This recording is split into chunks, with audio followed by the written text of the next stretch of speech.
దానితోక ఆకాశ నక్షత్రములలో 3వ భాగం నీచి వాటిని భూమి మీద పడవేశాను. కననై ఉన్న ఆ స్త్రీ కనగానే ఆమె శిశువును మింగివేయవలెనని ఆ ఘట సర్పము స్త్రీ ఎదుట నిలిచిందెను. సమస్త జనములను ఇనుపదండముతో ఏలనై ఉన్న ఒక మగ శిశువును ఆమె కనగా ఆమె శిశువు దేవుని యొద్దకును ఆయన సింహాసనం యొద్దకును కొనిపోబడెను. అత్యంత ప్రేమ కృప కనికరం కలిగిన మహాకృపను బట్టి నా నామని ప్రకటన గ్రంథములు వచనం వెంబడించు దాచబడిన సత్యాలు ముందుస్తూ ఉన్నా ఇతరులైన అమూల్యమైన వర్తమానంలోనికి వచ్చి పరలోకములు ఎత్తబడి సింహాసనం మీద కూర్చుని నీతో కూడా 7 తరగతి పెట్టాను. ఎలాంటి లక్షణాలు కలిగి జీవించాలి ఈ వాక్యం ద్వారా వచ్చిన ప్రతి బిడ్డతో నేను మాట్లాడాలి. వాక్యం చెప్తున్నాను నీ ఆత్మతో అభిషేకించి ఈ వాక్యంలో దాచబడిన సత్యం మా ముందు కూర్చున్నాను. యేసు నామంలో ప్రార్థించి వేడుకుంటున్నాము తండ్రి. అమ్మ ఈ వర్తమానం యాక్చువల్లీ మీకు పట్టం గీసి పట్టణ గ్రంథం గురించి చెప్పినప్పుడు చెప్పాను. ఈరోజు కొన్ని నూతన సత్యాలు నేను ముందుంచుతాను. సంఘ స్త్రీ అక్కడ ఉంది. ఆ స్త్రీ సంఘానికి సాదృశ్యం. ఆ స్త్రీ సూర్యుని ధరించుకున్నది, చంద్రుని మీద నిలబడినది, 12 నక్షత్రముల కిరీటము ధరించి ప్రసవేదన పడుతూ ప్రసవేదన పడగానే కననై ఉన్న బిడ్డను చంపడానికి ఘట సర్పం అంటే సాతాను చంపడానికి మింగడానికి సిద్ధంగా ఉన్నా. తీరా కనిన తర్వాత ఎవరిని కన్నది? మగ శిశువు ఎత్తబడి సింహాసనం మీదకి వెళ్ళాడు. అంటే వాక్యం చాలా శ్రద్ధగా ఉంటే ఎవరు పరలోకంలో ఎత్తబడే గుంపులో ఉంటారు. ఈ స్త్రీ గురించి 3 రకాల అభిప్రాయాలు ఉన్నాయి. ఒకటి, కాథలిక్ సంఘం ఏమంటదంటే ఈ స్త్రీ మరియా, కననై ఉన్న మగ శిశువు యేసుక్రీస్తు ప్రభుల వారు. అమ్మ యేసుక్రీస్తు ప్రభుల వారు అంటానికి ఇప్పుడు యేసయ్య ఆల్రెడీ పుట్టాడు, చనిపోయి పునరుత్థానుడే తిరిగి లేచి ఆరోహణమై వెళ్ళిపోయిన తర్వాత కదా ఈ సంఘటన జరిగింది కనుక తప్పు. ఇంకా కొంతమంది ఏమంటారంటే ఆ స్త్రీ సంఘం అయితే కననై ఉన్న ఆ బిడ్డ 1,44,000 మంది యూదులు 7 ఏళ్ల శ్రమల కాలంలో ముద్ర వేయించుకున్న వారు రక్షించబడతారు కనుక వారే. అది కూడా ఇది కొత్త నిబంధన సంఘానికి సాదృశ్యంగా ఉన్నది. ఈ జస్ట్ ఈ 3 వచనాలలో 5 వారాలు మాట్లాడు. ఒకటి, స్త్రీ దేనికి సాదృశ్యం? సంఘానికి. యేసుక్రీస్తు ప్రభుల వారు కూడా స్త్రీని పురుషుణ్ణి భార్యను భర్తతో వచ్చి ఇది మర్మం అని చెప్తూ సంఘానికి సాదృశ్యంగా చెప్పాడు. ఏంటి చదవండి, అది ఎఫెసీ 5వ అధ్యాయము 31వ వచనం ఉంది. స్త్రీ తన పురుషుడు తండ్రిని విడిచిపెట్టి పురుషుణ్ణి అద్దుకుంటారు, వారిరువురు ఏక శరీరమై ఉంటారు అని 32వ వచనంలో ఈ మర్మము గొప్పది, ఇది సంఘానికి క్రీస్తుకు సంబంధించినది అని చెప్పాడు. చదవమ్మా 32. ఈ మర్మము గొప్పది, అయితే నేను క్రీస్తును గూర్చియు సంఘమును గూర్చియు చెప్పుచున్నాను. స్త్రీ అందరికీ తెలిసిన సత్యమే, సంఘానికి సాదృశ్యం. ఇప్పుడు సంఘం సూర్యుని ధరించుకున్నది. సూర్యుడు ఎవరికి సాదృశ్యం? ఈరోజు ఆ పక్క దాని గురించి చెప్తా. సూర్యుడి గురించి బ్రదర్ మీరు టైం అంటే కుదరదు, ఎందుకంటే ఈ సూర్యుడి గురించి చెప్పడానికి జస్ట్ 1 వర్డ్ చెప్పటానికి దాదాపు నాకు 1.5 పడుతుంది. ఈ 1 వర్డ్. ఈ సూర్యుడు ఎవరు అంటే క్రీస్తుకు సాదృశ్యం. ఎక్కడ అన్ని రెఫరెన్సులు ఇస్తానమ్మా. ప్రకటన గ్రంథం గురించి విన్న వాక్యం ఉందా లేదా చూసుకోవాలి. రకరకాల తప్పుడు బోధలు వచ్చాయి కనుక మీకు ఇంకో అవతల వ్యక్తి ఆత్మపూర్ణుడని వాక్య జ్ఞానం ఉన్నదని తెలియకుండా వింటే రాంగ్ డైరెక్షన్ లోకి వెళ్ళిపోతాడు. కనుక ఇక్కడ ఈ సూర్యుడు ధరించుకుంది. ఈ సూర్యుడు ఎవరికి సాదృశ్యం? యేసుక్రీస్తు ప్రభుల వారికి సాదృశ్యం. మలాకి 4వ అధ్యాయం 2వ వచనములో నా నామమందు భయభక్తులు కలవారకు మీకు నీతి సూర్యుడు ఉదయించును. అమ్మా ఉంది కదమ్మా మలాకి 4:2లో ఏంటి? యేసుక్రీస్తును దేంతో పోల్చాడు? ప్రవక్త మలాకి నీతి సూర్యుడితో పోల్చాడు. ఇక్కడ ఈ స్త్రీ సూర్యుడు ధరించుకుంది అంటే సంఘం, ఎత్తబడే సంఘం క్రీస్తును ధరించుకోవా. అమ్మ ఒక వ్యక్తి సంపూర్ణతలోనికి నడవాలి అంటే క్రీస్తును ధరించుకోవా. సంపూర్ణతలోనికి ఎదిగిన సంఘమే ఎత్తబడేటటువంటి గుంపులో ఉంటా. ఇక యేసుక్రీస్తు ప్రభుల వారు రూపాంతర కొండలో వెళ్ళి పేతురు, యోహాను, యాకోబులను తీసుకొని రూపాంతరపరచబడినప్పుడు వారు ఏం చూశారు? అతని ముఖము సూర్యుని వల్ల ప్రకాశించను. కనుక ఈ సూర్యుడు దేన్ని చూపెడుతుంది?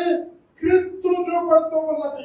అంటే సూర్యునిలో జ్యోతులన్నిటికంటే పెద్ద జ్యోతి ఏది? సూర్యుడే. నీతులన్నిటికంటే గొప్ప నీతి ఏది? దేవుని నీతి. అంటే ఇక్కడ సూర్యుని ధరించుకున్నదంటే దేవుని నీతిని సంఘము ధరించుకోవాలి. 2వ కొరింథీ 5వ అధ్యాయము 21వ వచనములో ఇక్కడ అంటున్నాడు, పాపమెరుగని ఆయన మనం ఆయన యందు దేవుని నీతి అదనట్టు పాపమెరుగని ఆయన మన నిమిత్తం పాపిగా చేసిన. 2వ కొరింథీ 5:21. ఎందుకనగా మనం ఆయన యందు దేవుని నీతి అదనట్టు పాపమెరుగని ఆయనను మన కోసం పాపముగా చేసెను. అమ్మ ఇక్కడ కూర్చున్న మనం ఏంటి? రక్షించబడిన మనం దేవుని నీతిని ధరించుకోవా. క్రీస్తును ధరించుకోవటం అంటే దేవుని నీతిని ధరించుకోవటం అంటే ఒక వ్యక్తికి దేవుని నీతి ఎలాగొస్తుంది? 2-3 మాటలు చెప్పిన తర్వాత క్రీస్తును ధరించుకోవటం అంటే ఏంటి అన్నది చెప్తా. అమ్మ నీతి, దేవుని నీతి ఎప్పుడు వస్తుంది అంటే రోమా 4వ అధ్యాయం 25వ వచనంలో మన అపరాధముల నిమిత్తం అప్పగింపబడి మన నీతిమంతులుగా తీర్చబడటానికి లేపబడ్డాడు అని విశ్వసించి వలన రోమా 5:1 కాబట్టి విశ్వాస మూలముగా మనం నీతిమంతులుగా తీర్చిదిద్దబడుతున్నాం. ఆమె అందరూ తీసుకున్నారు కదా. ఎందుకంటే వాక్యం ప్రకటన ఖచ్చితంగా అందరూ చూసుకోవాలి, ఉందో లేదో చదవండి. ఆయన మన అపరాధముల నిమిత్తము అప్పగింపబడి మనం నీతిమంతులుగా తీర్చబడుటకై లేపబడెను. తర్వాత 5:1 కాబట్టి విశ్వాస మూలమున మనం అది అమ్మ ఏంటి? యేసుని పాపాల కొరకు మరణించాడు, నిన్ను నీతిమంతుడిగా తీర్చిదిద్దబడటానికి 3వ దినాన తిరిగి పునరుత్థానుడిగా లేచాడు అని విశ్వసించటం వలన ఒక వ్యక్తికి నీతి కలుగుతుంది. 2 యేసయ్య ఒక పాపి యేసయ్య దగ్గరికి వచ్చి రోమా 5వ అధ్యాయం 8-9 వచనాలు చదువుకుంటే ఇక్కడ అంటున్నా, ఇంకా మనం బలహీనమై ఉంటుండగా క్రీస్తు మన కొరకు చనిపోయాడు అని చెప్తూ 9వ వచనంలో ఆయన రక్తము వలన మనము నీతిమంతులుగా తీర్చిదిద్దబడి మరింత నిశ్చయముగా ఆయన ద్వారా ఉగ్రత నుండి రక్షించబడితే మీ చర్మం 5:9. అయితే దేవుడు మన ఎడల తన ప్రేమను వెల్లడపరచుచున్నాడు. ఎట్లనగా మనం ఇంకనూ పాపులమై ఉండగానే క్రీస్తు మన కొరకు చనిపోయాడు. కాబట్టి ఆయన రక్తము వలన ఇప్పుడు నీతిమంతులుగా తీర్చబడి మరింత నిశ్చయముగా ఆయన ద్వారా ఉగ్రత నుండి రక్షింపబడుతుంది. అమ్మా ఇక్కడ ఎలాగ నీతిమంతులుగంట? ఒక పాపి యేసు దగ్గరికి వచ్చి యేసు రక్తంలో తన పాపాలు కడుక్కొని శుద్ధి చేసుకున్న తర్వాత నీతి మంతుడిగా తీర్చిదిద్దబడుతున్నా. అయితే ఆ నీతిలో ఎదగటానికి ఏం చేయాలి? ఇక్కడ మనందరికీ తెలుసు కదా, మన స్వనీతి మురికి గుడ్డల వంటిది. నీతిలో ఎదగడానికి ఏం చేయాలి? చాలా మంది వాక్యం వింటారు కానీ వాక్యానుసారంగా నడుచుకోరు.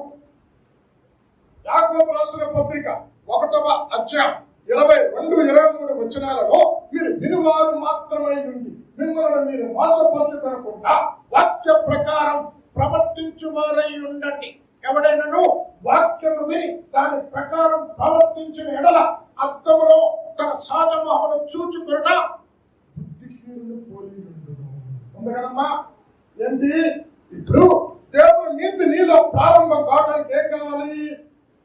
అడగటానికి అమ్మ చెప్పాలా? యేసుక్రీస్తు ప్రభుల వారు బాప్తిస్మం ఇచ్చి యోహాను దగ్గర నిలబడ్డా. యోహాను ఏమన్నాడు? నువ్వు చెప్పులు విప్పుటకు కూడా నేను యోగ్యుని కా, నేను నీకు బాప్తిస్మం, నువ్వు నాకు బాప్తిస్మం ఇవ్వాలంటే యేసు ఏమన్నాడు? మత్తయి 3:15లో నీతి యావత్తు అంటే బాప్తిస్మము ద్వారా దేవుని నీతి మనలో ప్రారంభమవుతా. ఎప్పుడు? బాప్తిస్మం వాక్యము విని బాప్తిస్మమునకు నిన్ను అప్పగించుకున్నప్పుడు దేవుని నీతి ప్రారంభమవుతుంది. ఇక్కడ ఈ స్త్రీ సూర్యుని ధరించుకున్నది అంటే సంఘం యేసును ధరించుకోవాలి. యేసు యొక్క నీతి, దేవుని నీతిలో సంఘం నడవా. కనుక ఆ నీతి ఎలాగా?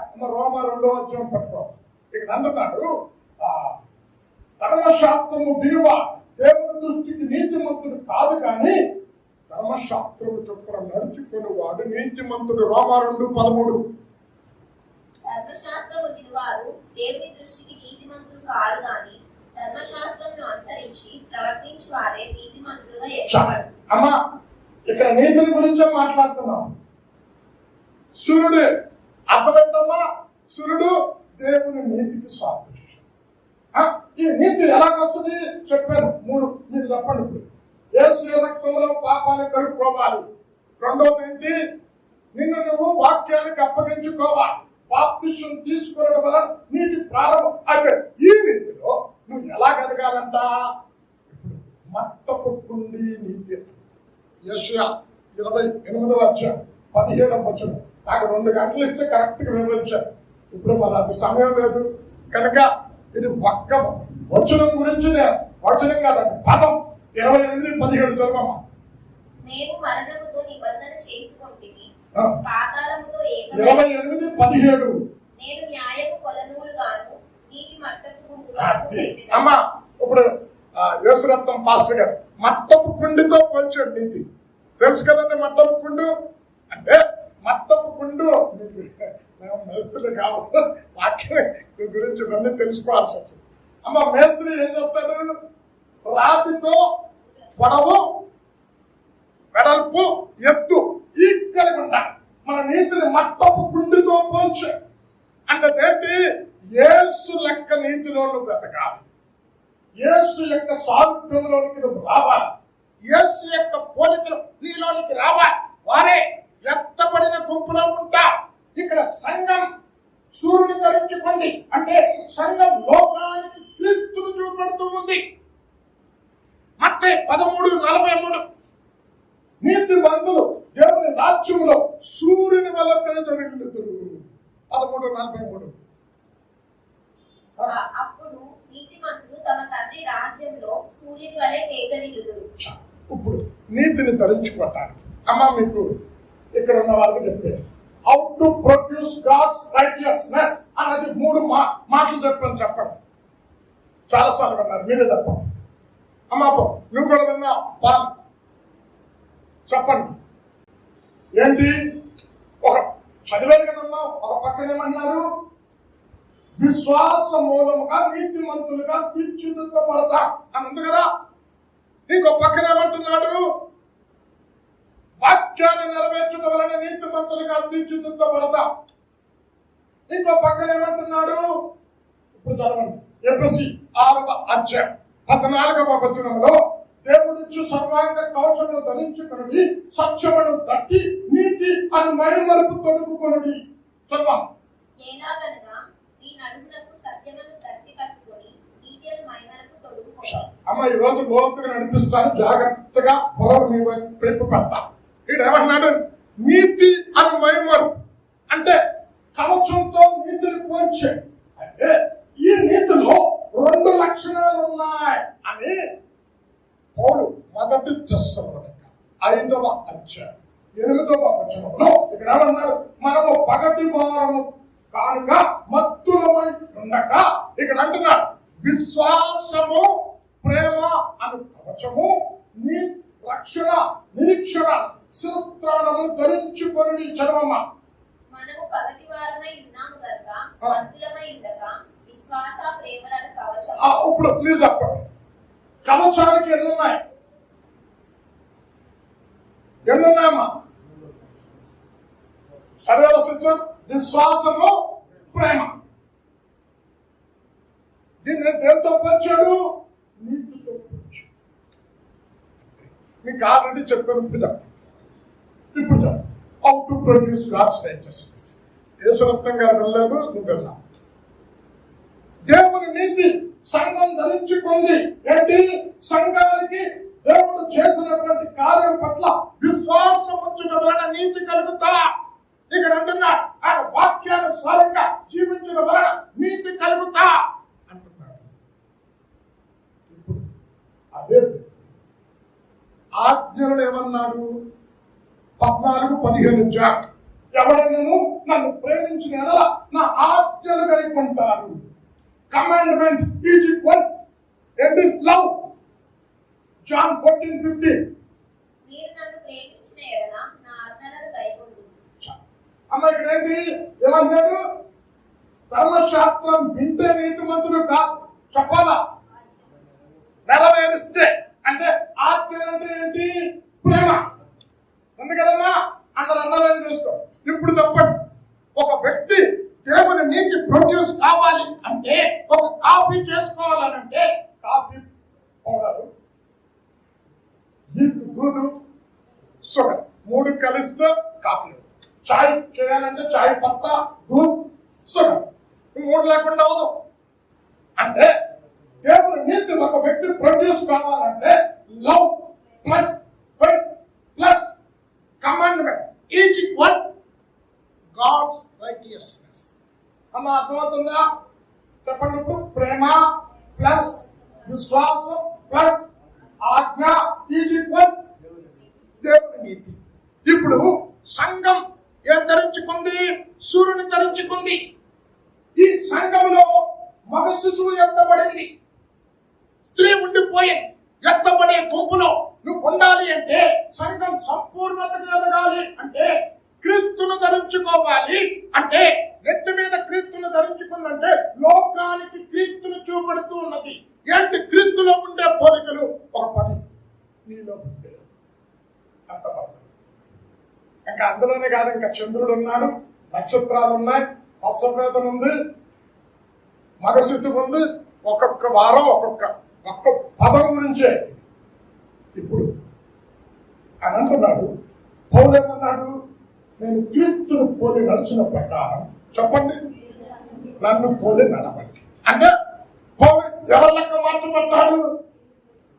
ఇక్కడ కూర్చున్న మనం క్రీస్తు లెక్క మార్చబడితే, క్రీస్తు పోలికలోనికి వస్తే, అంటే క్రీస్తు యొక్క స్వభావం, క్రీస్తు యొక్క లక్షణం, క్రీస్తు యొక్క సుగుణం ధరించుకుంటే, క్రీస్తును లోకానికి చూపెడితే ఎత్తబడే గుంపులో ఆ సంఘం ఉంటా. ఏంటి క్రీస్తులో ఉన్న లక్షణం? మత్తయి 11:29 మాథ్యూస్ 11:29 నేను సాత్వికుడను, దీన మనస్సు కలవాడను, నా మీద మీ కాడు ఎత్తుకొని నేర్చుకొనుడి. అమ్మ నేర్చుకోమంటాం. ఎందుకు? సాత్వికం అంటే నేర్చుకుంటేనే వస్తాది. ఏంటి సాత్వికం అంటే? హింస తనకు. అంటే సాత్వికంలో ఉండే లక్షణం ఏంటంటే సక్రియలు చేస్తూ యజమానుడైన క్రీస్తుకు లెక్క అప్పచెప్పవలసిన వారిగా పని చేయటం సంఘం యొక్క పని. యేసుక్రీస్తు ప్రభువు వారు కూడా భూమి మీద దీవించినప్పుడు ఆయన ఏం చేశాడు? తండ్రికి లెక్క అప్పచెప్పాడు ప్రతి విషయంలో. అమ్మ చదవండి, John 17:4 ఇక్కడ అంటున్నాడు, చేయటప్పుడు నీవు నాకు అప్పగించిన పని సంపూర్తిగా చేసి నిన్ను మహిమపరచుతుంది. 17:4 చేయటకు నీవు నాకు ఇచ్చిన పని నేను సంపూర్ణముగా నెరవేర్చి భూమి మీద నిన్ను మహిమపరచితివి. అమ్మా ఏంటి లెక్క చెప్తున్నాడు? ఏ పని కొరకు నువ్వు పంపేవో ఆ పని నేను నెరవేర్చే. అంటే సంఘం దేవుడు రక్తంతో కొనుక్కున్న, ప్రాణం పెట్టి కొనుక్కున్న సంఘానికి ఒక పని అప్పగించాడు. అంటే దేవుడు యొక్క అధికారం కింద సంఘం నడపబడి ఒక దినం సంఘం లెక్క చెప్పాలి దేవునికి. పరిశుద్ధ గ్రంథములో ఇంకో వ్యక్తి ఉన్నాడు, సాత్వికుడు. అవునండి, సంఖ్యాకాండం 12:3 భూలోకమంతటిలో మిక్కిలి సాత్వికుడు అని. అమ్మా ఎవరు? మోషే. సాత్వికుడి యొక్క లక్షణం ఏంటి అంటే, నువ్వు ఎంత ధనవంతుడైనా, ఎంత అధికారం భూమి మీద నీకున్నా, ప్రభు యొక్క అధికారం కింద లోబడి ఆయన అజమాయిషి కింద పనిచేసి నీవు ఒక దినం దేవునికి లెక్క అప్పచెప్పాలి అన్న పని చేయటం సాత్వికం. తగ్గించుకో. అమ్మ చదవండి దీని గురించి వివరించడానికి తీతుకు రాసిన పత్రిక 3వ అధ్యాయం 2వ వచనం. Titus 3rd chapter. ప్రతి సత్కారం చేయుటకు సిద్ధపడి ఉండవలెననియు మనుషులందరి ఎడల సంపూర్ణమైన సాత్వికమును కనపరచుచు ఎవరిని దూషింపక జగడమాడని వారును శాంతులునై ఉండవలెననియు వారికి జ్ఞాపకము చేయుచు. అమ్మ ఇక్కడ సాత్వికం. అమ్మ నాకు సమయం తక్కువ ఉంది, చాలా ఉన్నాయి. అమ్మ ఇక్కడ ఏమన్నాడు?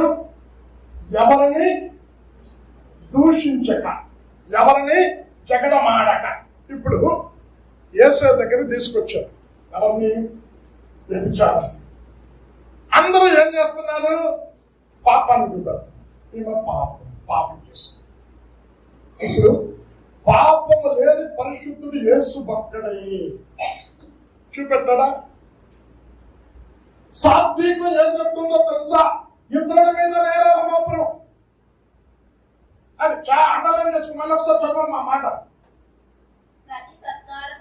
మంచి పని చేస్తూ సాత్వికం సిద్ధపడి ఉండవలెనని మనుషులందరి ఎడల సంపూర్ణమైన సాత్వికమును కనపరచుచు ఎవరిని దూషింపక జగడమాడని.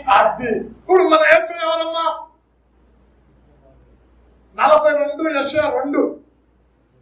ఆయన స్వరము వినపడదు, ఆయన జగడమాడడు, ఆయన కేకలు వేయడు. అమ్మా ఇక్కడ కూర్చున్న మీరు సంఘానికి వస్తున్నా, ప్రతి ఆదివారం మందిరానికి వచ్చే దశమ భాగాలు ఇస్తున్నా, నీవు క్రీస్తులు ధరించుకోకపోతే నువ్వు ఎంతబడే గుంపులో ఉండవు. క్రీస్తు ఎవరు? సాత్వికుడు. ఆయన జగడమాడేవాడు కా. ఆయన స్వరం వీధిలో వినబడదు. 42:2 చదువమ్మా. అతడు కేకలు వేయడు, అరువడు, తన కంఠస్వరము వీధిలో వినబడనీయడు. ఇప్పుడు మనం ఎంత పట్టం అంత ఈజీ అనుకుంటున్నారా? ఇక్కడేంటి? సాత్వికులు ఎవరి మీద నేరం మోపరు. ఆ వ్యభిచార స్త్రీ మీద అందరూ నేరం మోపుతున్నారు. మోపలే. మనందరికీ తెలిసిన సత్యమే. ఆయన ఎవరితో జగడమాడలే, ఎవరితో కలహించలే. సత్క్రియలు చేస్తారు సాత్వికులు. ఇక్కడ అంటగా నా మీద కాడి ఎత్తుకొని నేర్చుకొనండి. ఏంటి ధరించుకోవాలి నువ్వు? యేసు. యేసు ఎవరు? సాత్వికుడు. కనుక భూలోకాన్నే స్వతంత్రించుకున్నాడు. అమ్మ బైబిల్లో ఉంది కదా, సాత్వికులు ధన్యులు. ఇప్పుడు సువార్త ఎక్కడ ప్రారంభమైంది? చుట్టుపక్కల. ఇప్పుడు ప్రపంచమంతా స్వతంత్రించుకోలే. ప్రపంచమంతా దేవుని సంఘాలు లేవా?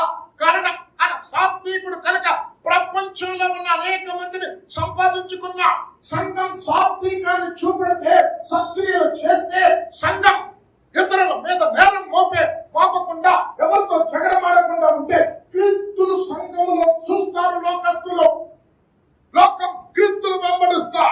సాత్వికం. రెండోది ఇక్కడ ఏమన్నారమ్మా?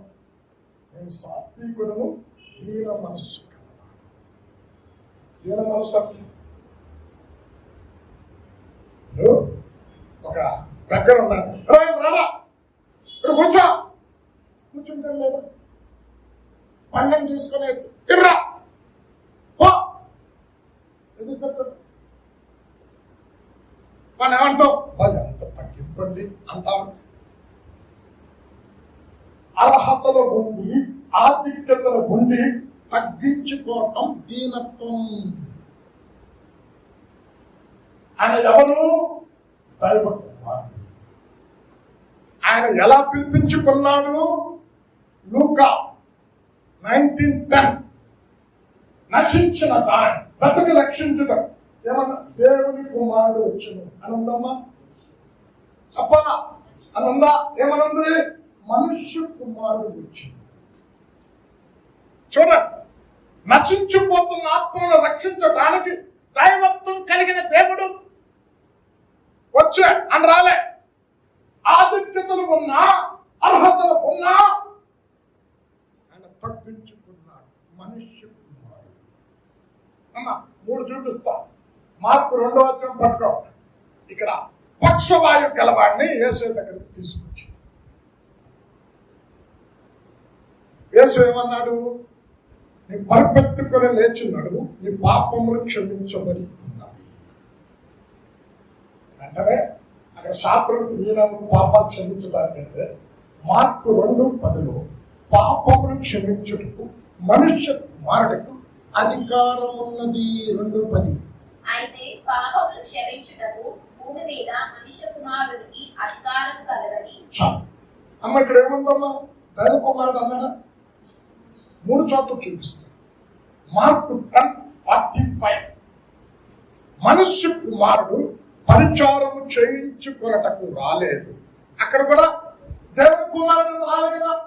10:45 మనుష్య కుమారుడు పరిచారం చేయించు. చూడండి, ఆధిక్యతలు ఉన్నాయి, అర్హతలు ఉన్నాయి, హెచ్చించుకోవటానికి ఎన్నో ఉన్నాయి. కానీ మనుష్య కుమారుడిగా పిలిపించుకోవటానికి ఇష్టపడతారు. అమ్మా యేసయ్యా నీ రిలేషన్ స్టెప్ ఎవరో అంటే ఏం చెప్పాలి? తండ్రి అయిన దేవుడు, పరిశుద్ధాత్మ దేవుడు అన్నారు కదా. ఏం చెప్తాడు? యేసుకు మాట్లాడడం మరియా, అమ్మ నీ వంశావళి నాతో చెప్పు అంటే మనమైతే మనకు ఆధిక్యతలు ఉంటే ఏమంటాం? నేను ఎంటెక్ చేసి ఎంబీఏ చేసే ₹1,00,000 జీతం నాకు ఉంటే చెప్పుకుంటామా లేదా చెప్పండి. ఇప్పుడు యేసుని అడిగే నీ వంశావళి ఏంటి? దేవదూతలు, కెరూబులు, షరూబులు, కోటాను కోట్ల దేవదూతలు వీరందరూ కూడా నా ద్వారా పుట్టినవా, ఇదే మా వంశావళి పరలోకంలో ఉన్నది అని చెప్పాలి. ఏమంటారు తెలుసు? శపించబడిన స్త్రీ ఉంది చూసారా? ఋతు. ఎవరమ్మా ఋతు? సొంత తండ్రితో వ్యభిచారం చేస్తూ పుట్టిన సంతానం, మోయాబీల సంతానం. ఇప్పుడు చెప్పండి, ఇప్పుడు అర్హతలు ఉండి ఆధిక్యతలు ఉండి మనం చెప్పుకుంటామా లేదా? అన్ని ఉన్ని చెప్పుకోలేదా? రూతు వంశావళి. రాహాబ్ ఎవరిమా? పట్టణానికి పేరు మోసిన వేసండి. ఏం చెప్తాం? వేశ్యకు పుట్టి వేశ్య వంశావళిలో నుంచి వచ్చే శపించబడిన ఋతు వంశావళిలో నుంచి నేను పుట్టే. ఇంకెక్కడి నుండి వచ్చావు? తామా సొంత మామతో వ్యభిచారం చేసిన ఆ స్త్రీ వంశావళిలో నుంచి పుట్టే. ఇంకా ఎక్కడి నుండి వచ్చావు? భర్త ఉండగా ఊరియా దావీదు గారు పిలవగానే భర్త ఉండగా దావీదు పక్కన పడుకొని కన్నాడే. ఆ వంశంలో నుంచి వచ్చే. అమ్మా చెప్పండి, ఇప్పుడు మనకి ఎవరైనా ఒక మన రిలేషన్ ఒక ఐఏఎస్ ఆఫీసర్, ఒక ఐపీఎస్ ఆఫీసర్ ఉన్నాడనుకో, అది లాంగ్ ఏమంటారు దూర బంధువైనా ఏమంటే ఐఏఎస్ కలెక్టర్ అవును ఎస్పీ చేస్తున్నాడు. ఎవరు తెలుసా? మావాడే. మీకేమైనా పని కాకుండా అప్పటి చేస్తా. ఎమ్మెల్యే మా వేలు విడిచినా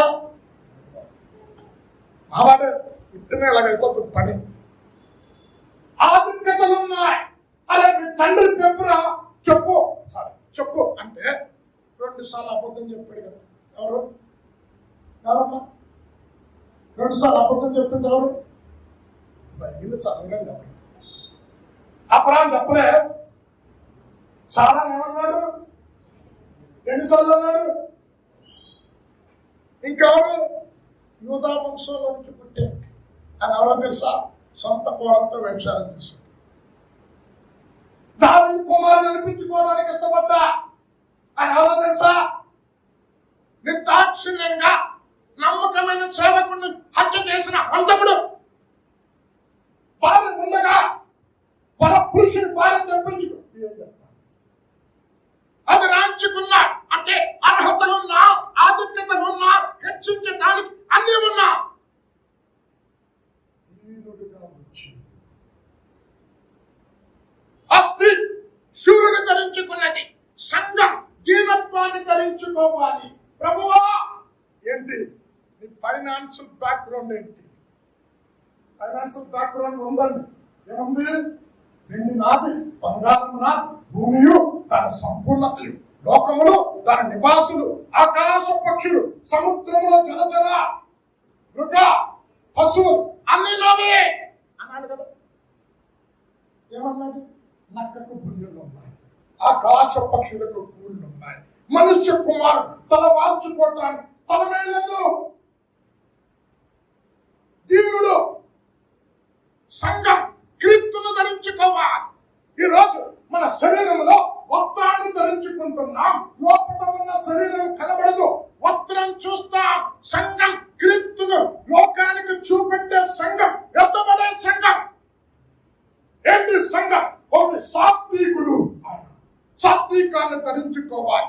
2 ఎవరైనా దీనుడు, దీనత్వాన్ని ధరించుకోవాలి. 3 ఫిలిప్పీ 2వ అధ్యాయం 7వ వచనం, ఆయన రిక్తునిగా చేసుకున్నాడు, తను తానే రిక్తునిగా చేసుకున్నాడు. ఫిలిప్పీ 2:7 మనుషుల పోలికగా పుట్టి దాసుని స్వరూపమును ధరించుకొని తన్ను తానే రిక్తునిగా చేసుకొని. అమ్మా రిక్తునిగా అంటే అర్థం ఏంటమ్మా? Emptied himself. ఆయన పుట్టాలి అంటే ఇక్కడ కూర్చున్న మనకి ఒక ఆఫర్ ఇచ్చాడు అనుకో, ఎక్కడ పుట్టాలో కోరుకో, నువ్వు కోరుకున్న దగ్గర పుట్టిస్తా ఉన్నావు అనుకో. క్రైస్తవులు కాబట్టి మనం క్రిస్టియన్ ఫ్యామిలీలో పుట్టాలనుకుంటాం. ఏమనుకుంటాం? బెనిహిన్ గారు కొడుకుగా పుడితే బాగుంది ఏమ్మా. ఇంకా పెద్ద దినకరణ గారు కొడుకైతే బాగుంటుంది, అక్కడ పుట్టించు. నీకు నాకు ఆ ఛాయిస్ లేదు, ఆయనకుంది ఛాయిస్. ఎక్కడ పుట్టాడు? పశువుల పాకలో పుట్టాడు.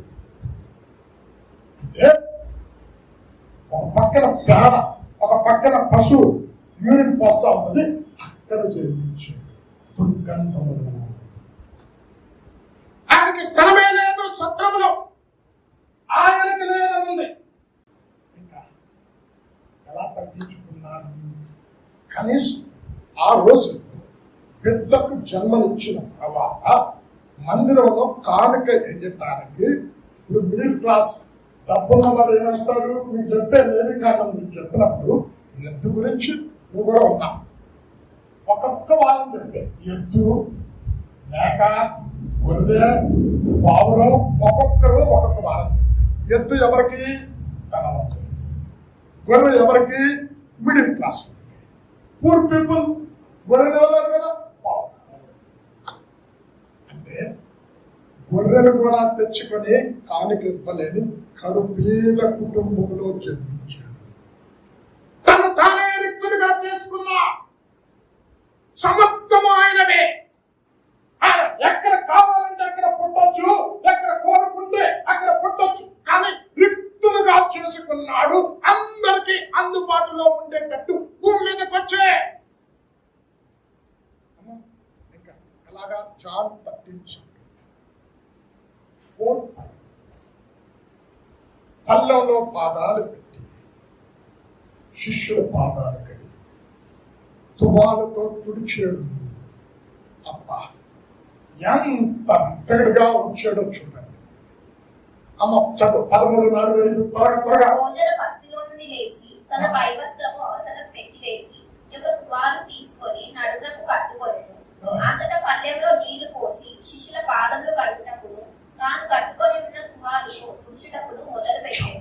రిక్తుడుగా వచ్చే అంటే ఎంతగా ఆయన తగ్గించుకున్నాడంటే సమర్థం ఆయనవే. అమ్మ అని అంటాడు.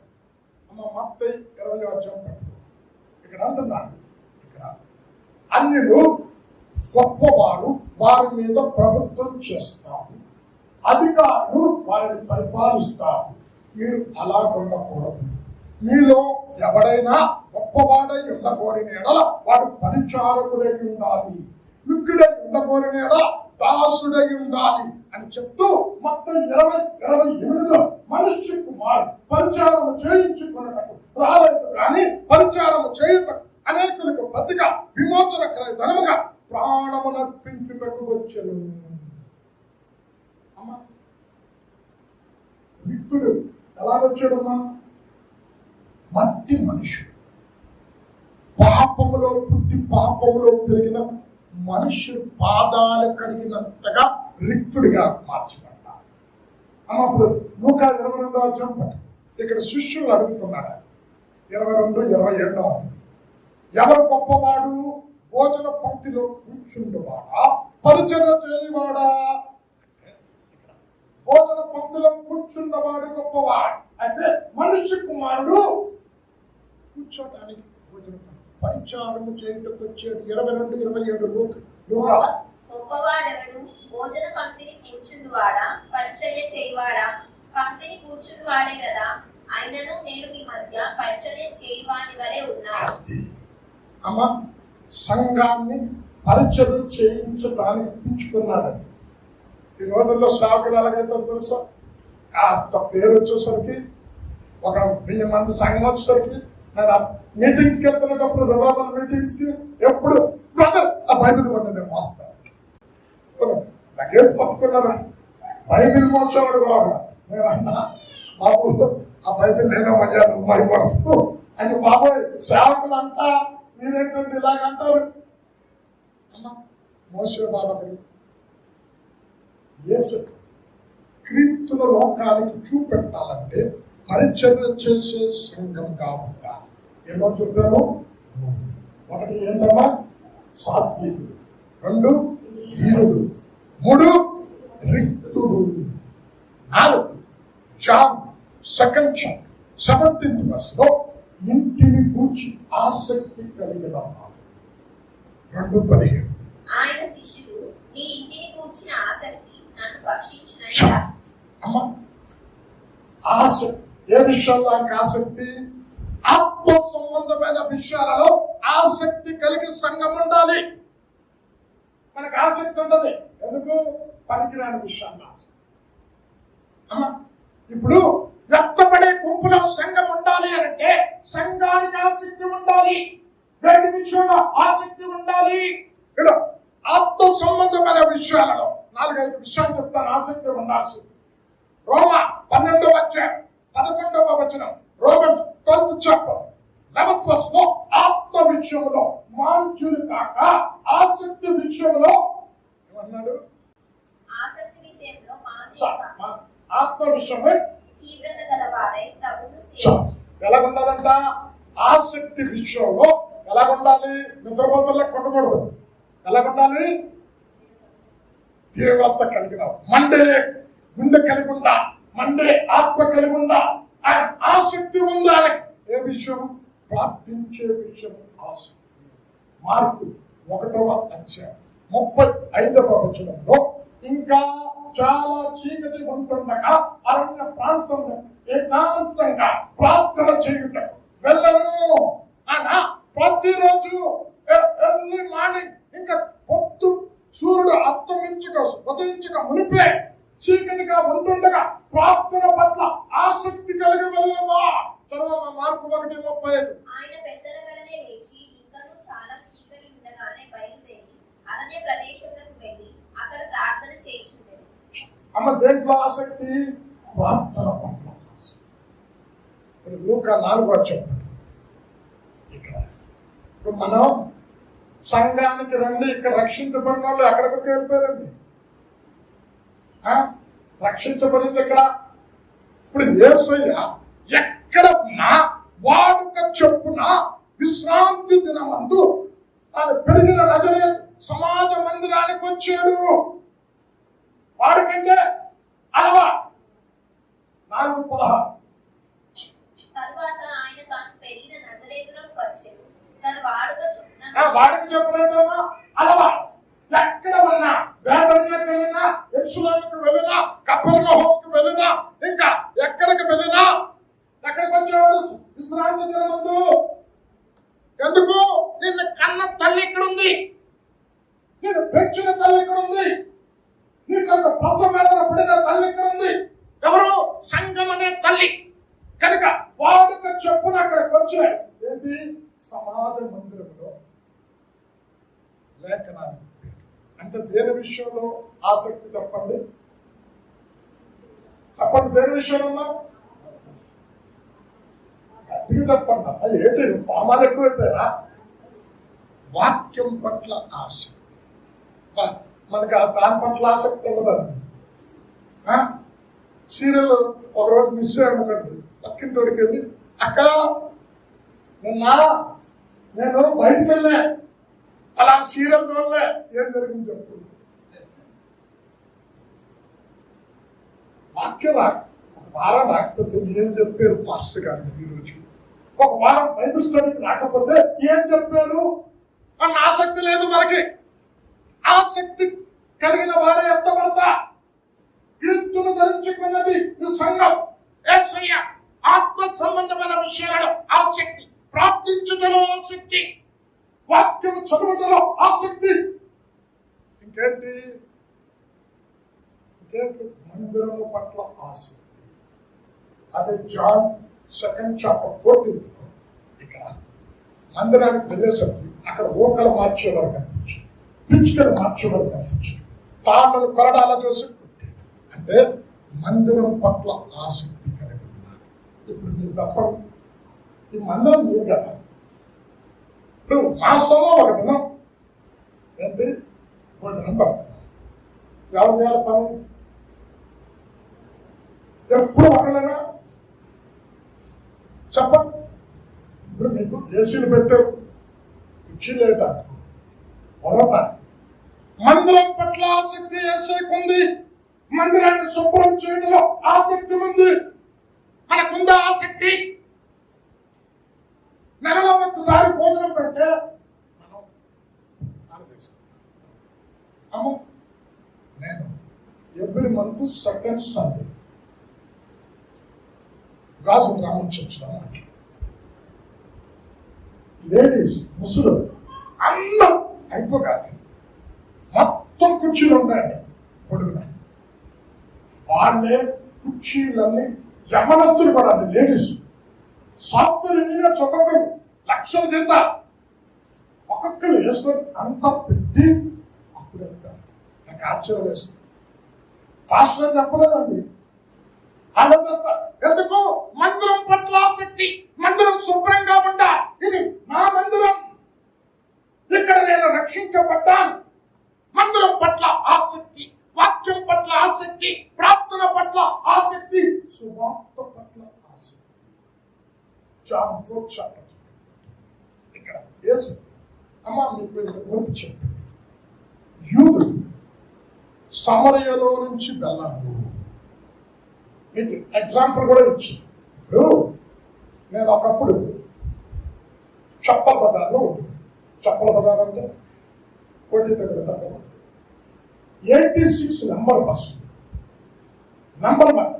అప్పుడు బస్సులోనే కదా, ఇప్పుడు నాకేం లేదు, బస్సు చదువుతున్నాను. 86 నెంబరు చుట్టూ తిరిగి వెళ్తుంది. రామనగర్ ఇదంతా తిరిగి ఇది టచ్. ఏది? ముషీరాబాద్ ఇదంతా టచ్, చుట్టూ ఇలా తిరిగి వెళ్తుంది. చాలా లేట్ అవుతుంది. నెంబర్ 1 ఎక్కేమనుకో డైరెక్ట్గా వెళ్ళిపోతుంది సికింద్రాబాద్ స్టేషన్.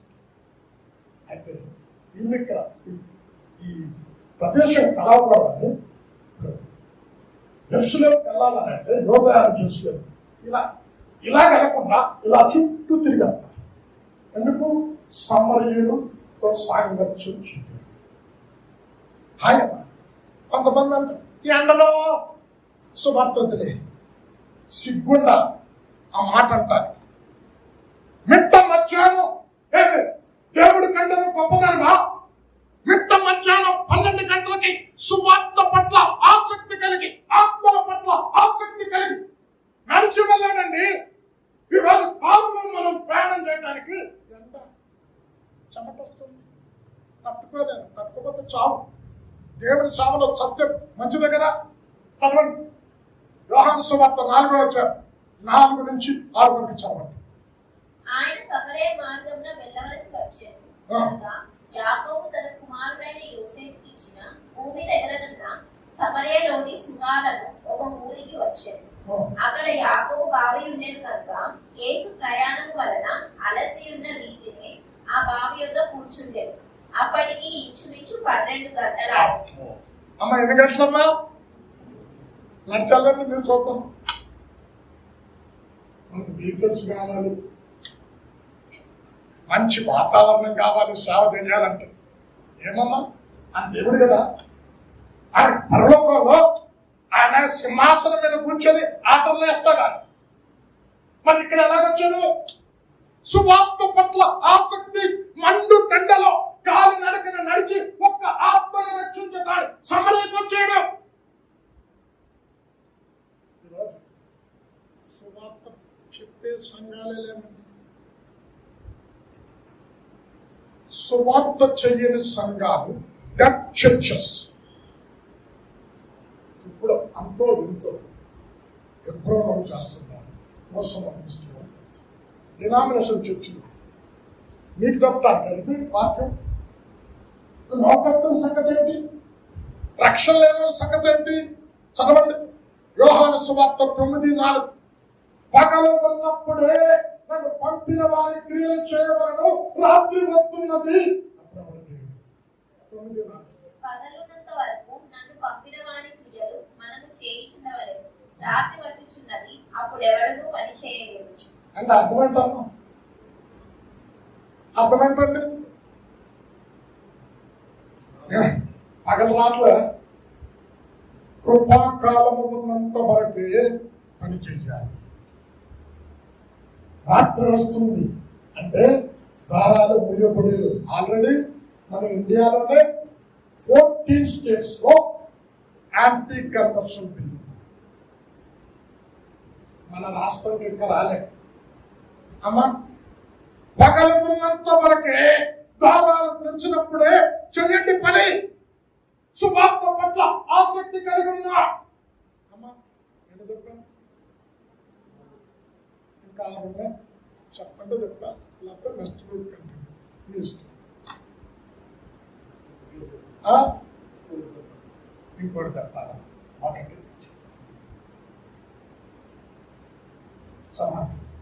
మొదటి తిమోతి 2వ అధ్యాయం 6వ వచనంలో ఆయన మనుషులందరి కొరకు విమోచన క్రయతనముగా తను తానే సమర్పించుకొనెను. మొదటి తిమోతి 2:6. ఈయన అందరి కొరకు విమోచన క్రయధనముగా తన్ను తానే సమర్పించుకొనెను. అమ్మ ఏంటిది? ఏంటది? సమర్పణ. ఆటలు పడతాం కదా, సమర్పణ చేయుము. ఏంటమ్మా పాట? ఆయన సమర్పించుకున్నా. ఎందుకు? చదవండి, అండర్లైన్ చేసుకోండి. హెబ్రీయులకు రాసిన పత్రిక 2వ అధ్యాయం 9వ వచనంలో మనుషులందరి కొరకు మరణించారు. నువ్వు ఏ జాతి వాడమైనా, ఏ కులస్తుడమైనా, ఏ భాష మాట్లాడేమైనా వాడమైనా, ఏ దేశపు వాడమైనా అందరి కొరకు మరణించాడు. 2:9. దేవుని కృప వలన ఆయన ప్రతి మనిషిని కొరకు మరణము అనుభవించినట్లు సమర్పణ ప్రాణమే పెట్టే. ఇప్పుడు సంఘానికి సమర్పణ ఉండాలి, సంఘానికి త్యాగం ఉండాలి. అప్పుడు మన దశ బాగలేదు. ఇంకేం సమర్పణ? గట్టిగా చెప్తే ఆయన ఖండించి అది ఇవి మన దగ్గర కుదరవండి. ఎంత పెద్దోళ్ళైనా చేతిలో ఎప్పుడు బెత్తం ఉంటుంది, వాక్యమైన బెత్తం నా చేతిలో. వాక్యం తీసే మాట్లాడు. అమ్మా ఏంటి? ప్రాణం పెట్టి సమర్పించు.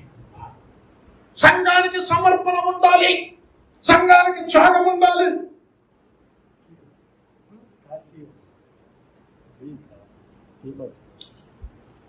సంఘానికి త్యాగం ఉండాలి.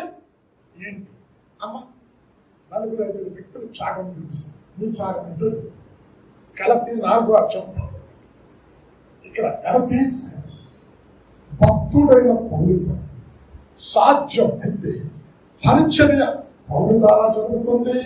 సంఘాలు విస్తరించబడుతున్నాయి, ఆత్మలు రక్షణగా సాధ్యమైతే కనుగుడ్డులు పీకిచ్చేస్తాం. 4:15 గలతీ 4:15. మీరు చెప్పుకొనిన ధన్యత ఏమైనది? సత్యమైతే మీ కన్నులు కూడబీకి నాకు ఇచ్చివేసి ఉందురని ఈ పక్షంలో సాక్ష్యము పలుకుచున్నాను. అమ్మా సాక్ష్యం ఏంటో తెలుసా? కనుగుడ్లు పీకిచ్చేస్తారండి పౌరు కొరకు. త్యాగపూరితమైన సేవ చేసే వారి కొరకు, ఆత్మల రక్షణలోనికి నడిపించుతున్న సంఘం కొరకు నీ సమర్పణ ఏంటి? నీ త్యాగం ఏంటి? ఇక్కడ పౌరు కొరకు రోమీయులు రాసిన పత్రిక 16:3 ఇక్కడ అకుల్లా ప్రిస్కిల్లా దంపతుల గురించి చెప్తున్నా. అకుల్లా ప్రిస్కిల్లా నా కొరకు ప్రాణం పెట్టడానికి సిద్ధంగా ఉన్నారు. 16:3.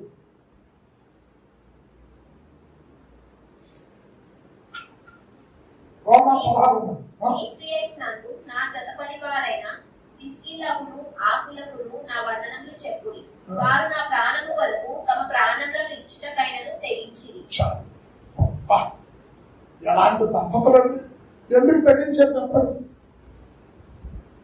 ఎందుకన్నా నేను చచ్చిపోయిన వాళ్ళే పౌరు బతుకుంటే ఆత్మ రక్షణలోకి వస్తాయి, సంఘాలు కొత్త సంఘాలు స్థాపించబడతాయి, అనేకులు పరలోక రాజ్యం వైపు తిప్పబడతారు, మాకు ఏమీ లే అని పౌరు కొరకు ప్రాణం పెట్టడానికి సిద్ధంగా ఉన్నారు అన్న హెబ్రీ 10 ఇక్కడ ఆ రోజు సువార్త చేయించున్న వారిని రోమా ప్రభుత్వం చెరసాలలో వేస్తుంది.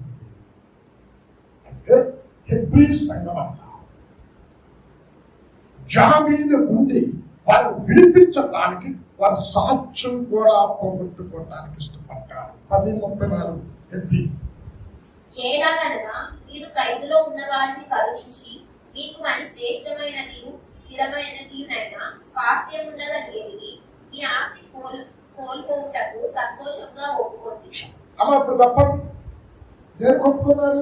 మారిపోయినా పర్లే, చర్చాల్లో ఉన్న ఆ విశ్వాసం బయటికి రావాలి. వారి జామీను కొరకు, వారి విడుదల కొరకు మా సాక్ష్యం పోగొట్టుకోవడానికి ఇష్టం. ఎందుకు? పరలోకములో సాక్ష్యం సంపాదించుకోవడానికి ఇష్టపడ్డారు. పౌరు సాక్ష్యం అమ్మ ఇప్పుడు 4 చెప్పే గలతీ సంఘం కనుగుడ్లు ఇవ్వటానికి త్యాగం చేయడానికి సిద్ధం. అకుల్లా ప్రిస్కిల్లా పౌరు ప్రాణం కొరకు నా ప్రాణం పెట్టడానికి సిద్ధం. హెబ్రీ సంఘం ఏంటి? చెరసాలలో ఉన్న ఖైదీలను బయటికి నడిపించటానికి జామీను ఇవ్వకపోతే డబ్బులు తీసుకుంటాం, తెలుసు కదా. ఆస్తులు పోగొట్టడానికి ఇష్టపడ్డారు. పౌలు అంటున్నాడు అపొస్తలిక 20:24 ఇక్కడ అంటున్నాడు, ఆ దేవుని కృపాసువార్త సాక్ష్యము నిమిత్తం నా పరము క్రీస్తు యేసునందు కలిగిన నా పరిచయను తుదముట్టించుటకు నా ప్రాణమును ఎంత మాత్రము కూడా ప్రియమైనదిగా ఎంచుకోలేదు. 20:24. అయితే దేవుని కృపాసువార్తను గురించి సాక్ష్యం ఇచ్చుటయందు నా పరుగును నేను ప్రభువైన యేసు వలన పొందిన పరిచర్యను తుదముట్టింపబడినది నా ప్రాణమును నాకెంత మాత్రమును ప్రియమైన దానిగా ఎంచుకున్నట్లేదు. అమ్మా 5 పాయింట్లు చెప్పాడు, ఇంకా 5 ఉన్నాయి. సంఘం స్త్రీ సంఘానికి సాదృశ్యం. ఈ సంఘం సూర్యుని ధరించుకోవాలి. సూర్యుడు అంటే యేసుని ధరించుకోవాలి. సూర్యుడిలో దేవుని నీతి సాదృశ్యం. దేవుని నీతి నీలోనికి రావటానికి విశ్వాసం, ప్రేమ, నీతి. సంఘం లోకానికి ఎవరిని చూపెట్టాలి? యేసు. మీరు కనబడకూడదు, యేసు కనపడాలి. ఎలాగా? మన క్రియల ద్వారా, మన సంభాషణ ద్వారా, మన స్వభావాల ద్వారా. యేసు లెక్క మీరు తగ్గి 5 కార్యాలు చెప్పారు. యేసు లెక్క సాత్వికం, యేసు లెక్క ఆత్మ సంబంధమైన విషయాల పట్ల ఆసక్తి, యేసు లెక్క రిక్తత, యేసు లెక్క సమర్పణ. ఆయన అందరి కొరకు ప్రాణమే పెట్టాడంట. ఆఖరి రక్తం పెట్టి వారికి చెందించాడు. ఇప్పుడు నీ సమర్పణ ఏంటి? సమర్పణ లేకుండా ఎవరు ఎంత మనకు? ఆయన సమర్పణ, ప్రాణం త్యాగం చేశాడు. పౌరు సమర్పణ, నాకు అప్పగింపుల పరిచయం తుదముట్టించడానికి ప్రాణాన్ని కూడా ప్రియమైనదిగా ఎంచుకోలేదు. ఈరోజు ఈ పరిశుద్ధ గ్రంథం నీ చేతికి వచ్చిందంటే ఎందరో చనిపోయారు. ఈ గ్రంథాన్ని నీ చేతికి తెలుసండి. విలియం టిండే స్తంభానికి కట్టి ఈ బైబిల్ గ్రీకులో నుంచి తర్జుమా చేయటానికి అంగీకరించలే. స్తంభానికి కట్టి బతికుండగా అగ్నిలో కాల్చి చంపేరు. ఈరోజు ఈ ట్రాన్స్లేషన్ లో ప్రతి భాష వారికి అందుబాటులోనికి రావటం, ఎందరో త్యాగం చేసి ఎందరో సమర్పించుకున్నా కనుకనే మన చేతికి గ్రంథం వచ్చింది. వారి సమర్పణ ఈ రోజు విలియం కేరీ సమర్పణ వలన ఈ రోజు మొట్టమొదటిసారి పేపర్ వచ్చింది, మొట్టమొదటిసారి బ్యాంక్ వచ్చింది, మొట్టమొదటిసారి పరిశుద్ధ గ్రంథం ట్రాన్స్లేషన్ 40 లాంగ్వేజ్ లో అవటానికి వచ్చింది. ఈరోజు మీ సమర్పణ యేసుని ఎత్తండి. సంఘం సూర్యుడు ధరించుకోండి, యేసుని ఎత్తండి. వచ్చే వారం ఇంకా 5-6 పాయింట్లు చెప్తాను. తర్వాత చంద్రుడు, తర్వాత నక్షత్రం. అమ్మ ఆదివారం నేను యాక్చువల్లీ ఏం చెప్పాలి ఆదివారం కూర్చోవడం కానీ చెప్పాలి. ఎందుకో తెలుసు, కుటుంబాలు చాలా చిన్నాభిన్నమైపోతున్నాయి. దాదాపు 6-7 వర్తమానాలు ఉన్నాయి కుటుంబం గురించి. కుటుంబాలుగా రండి, భార్య భర్తలు ఎలా ఉండాలి అన్నది చెప్తా. అయితే ఆన్లైన్ లో ఇంటి దగ్గర కూర్చొని చూస్తా అన్నో ఆన్లైన్ నో రికార్డ్. వచ్చినోడు వింటాడు, లేనోడు లేదు. పాలు కూడా వస్తానన్నాడు. ఎందుకంటే సంఘానికి అవసరం అది. కుటుంబాలు కట్టుకోవడం చాలా ఇంపార్టెంట్. నెక్స్ట్ సండే నేను వస్తున్నాను కాబట్టి కుటుంబాలు ఎలా ఉందా, ప్రతి యవనతురా, ప్రతి లేడీ అయినా పురుషుడైనా ఖచ్చితంగా వినాల్సిన వర్తమానాలు 6-7 ఉన్నా అందులో ఒకటి చెప్తాను. రికార్డింగ్ చేయబడతాను. ఎందుకంటే మీకు రాకపోయినా పర్లేదు, ఆన్లైన్లో వినొచ్చు. చెప్పిన తర్వాత రాకపోతే పని లేదు. నాకు అది మూసుకుంటాను, ప్రార్థన చేసుకుంటాను. అత్యంత ప్రేమ చిన్నమంద భయపడుతుంది అని వాక్యములో సెలవించిన రీతిగా ఈ సంఘాన్ని ఎంత ఆధిక్యత చెబుతుందా, లోతైన సత్యాలతో కూడిన వర్తమానం వినటానికి, మీ రాజ్యానికి సిద్ధపడటానికి, ఎత్తబడే గుంపులో ఉండటానికి ఎలాంటి లక్షణాలు కలిగి ఉండాలి ఒక్కొక్కటిగా వివరిస్తూ ఉన్నారు. ఎన్నో వర్తమానాలు చెప్పి ఈరోజు సింహాసనం మీద కూర్చునే సంఘం ఒక్క పదం గురించి మాట్లాడారు. ఇంకా వచ్చే వారం క్రీస్తులో దాచబడిన స్వభావం వినాలని ఆశతో, ఆసక్తితో, ప్రార్థనాపూర్వకంగా రావటానికి వినటం మాత్రమే కాదు, అలాంటి స్వభావాన్ని వారు ధరించుకొని లోకానికి క్రీస్తులు చూపెట్టే విశ్వాసులుగా ఉండటం ఆదివారం కుటుంబాలుగా రావటానికి అనేక కుటుంబాలను మీరు ప్రోత్సాహపరచి మందిరానికి నడిపించున్నాం. ఎలా ఉండాలో వినడానికి ఆసక్తితో రావడానికి తిరిగి మీ బిడ్డల వారు గృహాలకు వెళ్తూ ఉంటున్నారు. ఈ సన్నిధిని వారితో నుంచి క్షేమంగా తీసుకుని వెళ్ళండి. మరణ ఆదివారం కూడుకునే పని మీ కృపా సన్నిధి ప్రసన్న వారితో నుంచి నడిపించు. యేసు నామమున ప్రార్థించు వేడుకుంటున్నాము తండ్రి. ఆమేన్. అందరూ లేచి నిలబడండి.